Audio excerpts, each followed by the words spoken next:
What up, what up, what up? Hey, everybody, hope you're doing well. Hey, I just want to let you know, I know everybody can't always support and donate to the podcast, but hey, if you can do a one-time donation, I put up a Buy Me a Coffee link in this description of the podcast. So if you go to the description of the podcast, it'll be at the bottom, and you can just go to that link, and you can buy me a cup of coffee, or two if you want. And that would just help support the show, and I can wake up a little bit more and bring you more info. So thanks for listening to the podcast. If you can donate, that would be much appreciated. And let's get on to the show. What up, what up, what up? Welcome back to Lockdown Universe, home of the bizarre, peculiar, and unheard of stories of UFO legend and paranormal lore. Welcome back, welcome back. Happy to be back. Hopefully you guys are doing excellent and taking care of yourselves. So today we got an awesome one. It's great. It's actually a story about a government program in which they remove alien implants from their active duty military members. Did you know that was part of your veterans benefits? I bet you didn't. That's because they don't really care too much about veterans now, do they? They care about their active military members and whether or not they're a threat to their current military. Now, I know this because I have very many veterans in my family. Now, check this out. You can see the Lockdown Universe logo if you put them up. Remember I couldn't remember the title for that movie? They Live. It took me a while. But yeah, you put it over and you can see what the message really is. Got the Lockdown Universe logo back there. Now, we've got all of our cast of characters, ranging from all of our people behind me, the Cardinal, all the way to Beetlejuice, and the Predator Alien. We've got Zen Bigfoot, the box, Zen Bigfoot, the character, Hello Kitty. It's not Hello Kitty, it's Dead Kitty. And then we've got, of course, the crazy alien dog. Now, is there an actual program that removes alien implants while you're awake? You would think that this type of program wouldn't exist while you're awake, while you're conscious. They would do this while you're asleep. Why the hell would they tell you about it? It doesn't make sense. They're going to start releasing this information.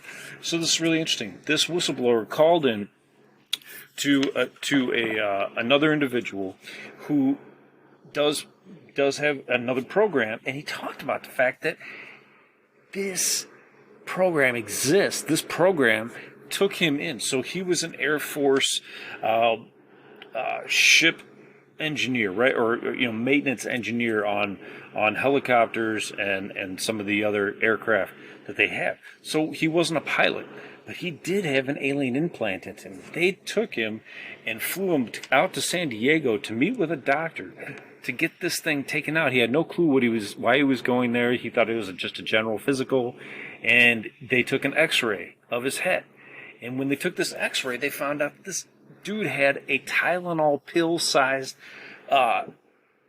alien implant in his jaw. So the doctor said, "Okay, well, I have to tell you, this is an implant. I can't take it out because if I take this out, it's against my Hippocratic oath. I'm going to have to go against my oath that I took as a doctor to hurt you, because if I do this surgery, I'm going to basically cause you to be paralyzed from the jaw, lip, lower lip, and possibly more." So, I mean, how could you do that to somebody? They wouldn't be able to eat. They wouldn't be able to feel. I mean, it'd be a disaster. Might as well just leave the alien implant in. What's interesting to me, before we get any deeper, is this doctor just violated his own ethics, or at least his own. I don't know if he was underneath an NDA, but he told this guy what was going on. This is an alien implant. This is what we do here. We take these out, and I'm not going to do it. It's going to hurt you. So he signed off on it, and he said that he was ineligible to have it taken out. So he told him that if we cut this out, we have to ship it back to Edwards Air Force Base to have it reviewed. Well, interestingly enough, right? They didn't do it. So what happens now is that they gotta not do it. They gotta send him back, and this whistleblower never signed an NDA. He never signed anything saying he couldn't talk about it, but he does want to remain anonymous, so he didn't reveal his information. However, this brings up many questions. One, how did they know he had an implant without him really going in and getting any work done? Now, of course, you have to do physicals, things like that in the military. So is it something that's detectable by a blood test, or a standard test that they would do within the military? I don't know. But all I know is that they took him in to do this, and they decided against it. The other question is, why don't we have anybody else telling us about this? We don't really have anybody talking about it. That's the big question I have, is that we have one guy, he's coming out and talking about it. Maybe they're not that good at detecting these things. Keep in mind, there are doctors out there that specialize in this. They specialize in taking these things out and examining them and finding out what the materials are made of and seeing if it's of our solar system, if it's a mineral that can be created on Earth, all these things. Dr. Lear has done dozens of them. And there's actually a documentary about it called Patient 17, great documentary about people getting their implants taken out. One particular individual who didn't want to accept it, went against his religious beliefs, went against his whole idea of what reality really is.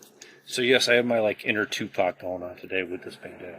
Nonetheless, so here we have this story, and it bears questions. It bears tons of questions, because when they take these implants out, they typically dissolve. They typically evade the surgical instruments that are used to take these things out. They'll move throughout the body. They'll get away from these devices, or they'll simply disperse and disappear. Or if they're lucky enough to take them out, they'll take them out and it'll just look like a little rock or a piece of rice. But in this particular whistleblower's case, it looked like the size of a Tylenol pill, which I take plenty of Tylenol, believe me. And that stuff, that's a pretty big pill. So, I mean, typically I got to crush some things up and swallow them. I can't swallow pills very well. So for that to be stuck in his jaw, you think you know about it? Oh, the doctor also said that if you ever have this taken out, it won't be by me, but that if you ever have it taken out by the aliens, you'll know, because there will not be a scar. They won't leave a scar. There was no scar where this device was in his jaw or where it was put in. And he stated that if you do eventually wake up with a scar there, that you will know it's the humans that took it out. So it's interesting, because he may know a little bit more than he's leading on. If he's not willing to do it because it's going against his Hippocratic Oath, and maybe he only has a contract with the government, and if he doesn't want to do it, he doesn't have to do it. They can't force him to do it, right? But they could take him to another doctor who's willing to do it. So he said, if you do have this taken out, they may put you under, they may cut you open, they may leave a scar, and you'll know it. And that's how you will know it. So I think that this is a really interesting case to get into. Let me pull up just something real quick on some other info that I had. This is a particularly bizarre case, because it basically is stating that the government actually has a unit developed for this. We didn't hear about the remote viewing unit for decades. We didn't hear about the Manhattan Project for decades. We didn't hear about all kinds of projects for decades. But what's interesting here is that it's possible that this department, this unit, whatever it is, that detects whether or not their military members, enlisted or officers, have these particular devices within them, these alien implants in them, is they may be transmitting a frequency. They may have a device that can detect frequencies within their particular military members. So like they live, right? They might be able to scan somebody and see that they have this in them. We got to go send them to the doctor over in San Diego to get it taken out. So there may be a transmission that a frequency might be being sent back to the mothership for information on these particular individuals. It is interesting that he did work for the military, and he was also an aircraft engineer, maintenance worker. That's interesting, right? Because if they want information about our aircraft, they want information about, movements with weaponry. Maybe they just listen in. Maybe they listen to the frequency. Maybe they get a frequency from it. Who knows? But it's giving off some sort of frequency. And when they take these things out, they are emitting a frequency. So this frequency could be potentially harmful for our military members and for anybody who has it in them. And, I think when it comes down to it is that we just want to be safe and we want to know what's going on. I think that's what it boils down to. These devices are clearly not safe. What's interesting is that many of people who have these alien implants taken out, they state that they can think more clearly, they can move more clearly, they're able to go about their daily life, get exercise, and focus on their jobs, their families, their loved ones, their hobbies so much more clearly. It's almost as if they had this filter taken off of their vision and off of their brain. So these frequencies clearly are damaging the humans who have them within them. These people are living a completely different life once they have these devices taken out of them. What's fascinating to me is that there's so many abductees that state that they feel better after they've been abducted. They had cancer removed from them, a tumor removed, cancer taken out of their bloodstream, headaches gone away.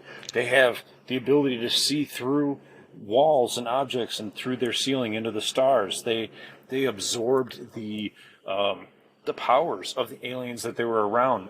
They now have telepathy. They can hear what people are thinking simply through telepathy.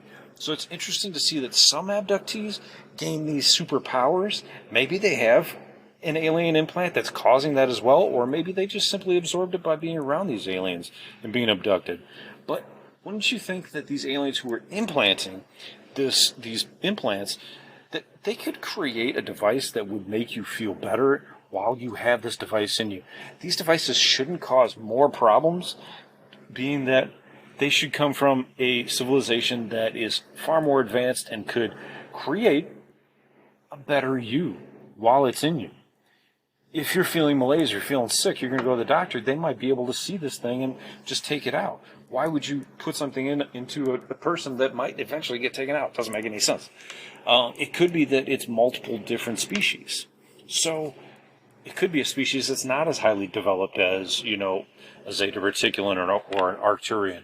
It could be a lower level alien species that's a genetic farmer race that's just putting implants into people and seeing what kind of DNA they got, and it's all being fed up to their mothership so that they can get more information. They may not be as highly technologically evolved, and so if that's the case, then they're not gonna be able to create a better you with this device. It's going to create a lesser you. It's going to harm you. It's going to hurt you more than anything. So what do you think about this particular department? Is it a real department? Is it fake? Is it made up? Is this whistleblower just blowing steam up our butts? Or is it a real department that is only comprised of a few doctors and a few people in the know who are looking for this sort of thing? And maybe it's a new department. Maybe it's not been around that long, not enough time for enough whistleblowers to come out and tell us about it. Fascinating idea, fascinating topic. I want to research more and bring you some more info about it. But as this develops, it's going to be interesting to see if there's more whistleblowers that come out about it. So I'll leave it at that. Go check out Patient 17 if you haven't seen it. Great documentary, and I'm sure there'll be more to come. So anyway, guys, I hope you're taking care of yourself spiritually, physically, emotionally, following through on your hobbies and your goals and your dreams. I hope you enjoyed the podcast. I hope you're keeping that white light around you, making good choices. Please like, follow, and subscribe to the channel. We love bringing you the stories. We love bringing you this information. It has to get out there for our loved ones and for the future generations. It has to be documented, and it has to be brought to our families and our loved ones and the population by many people. More people. The more people that bring it, the better. The more information gets out, the better. The more people report these stories, the better, because we're all going to, at some point, we're not going to be here anymore. Not, you and I won't be here, but the future generations will be, and they need this information. Even if it's, you know, a story that somebody told another person, and they have to relay it, and they can't give their full name out, it has to get out there. It has to be information that gets received. So anyway, guys, I'm glad I was able to bring it to you. I hope you enjoyed it. Take care of yourselves. Go like, follow, subscribe, and share with your friends. Take care of yourselves, and as always, continue to question the universe around you. Till next time, guys, take care. Lockdown Universe out.